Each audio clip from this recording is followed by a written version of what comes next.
मराठा समाजाला आरक्षण देण्यासाठी राज्य विधिमंडळाचं विशेष अधिवेशन आज मुंबईत होत आहे। यापूर्वीच्या सरकारनं मराठा समाजाला आरक्षण दिलं होतं, मात्र सर्वोच्च न्यायालयात हे आरक्षण टिकलं नाही। त्यामुळे आताचं आरक्षण कायद्याच्या कसोटीवर टिकणारं असावं असा राज्य सरकारचा प्रयत्न राहणार आहे।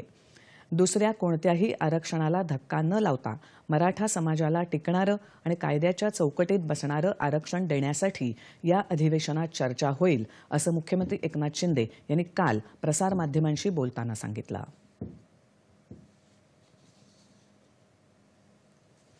मराठा समाजाला टिकणारं कायद्याच्या चौकटीत बसणारं आरक्षण देण्यासाठी ओबीसी किंवा इतर कुठल्याही समाजावर अन्याय न करता मराठा समाजाला टिकणारं कायद्याच्या कसोटीवर आणि चौकटीत बसणारं आरक्षण देण्यासंदर्भात विशेष अधिवेशन सरकारने घेतलेलं आहे।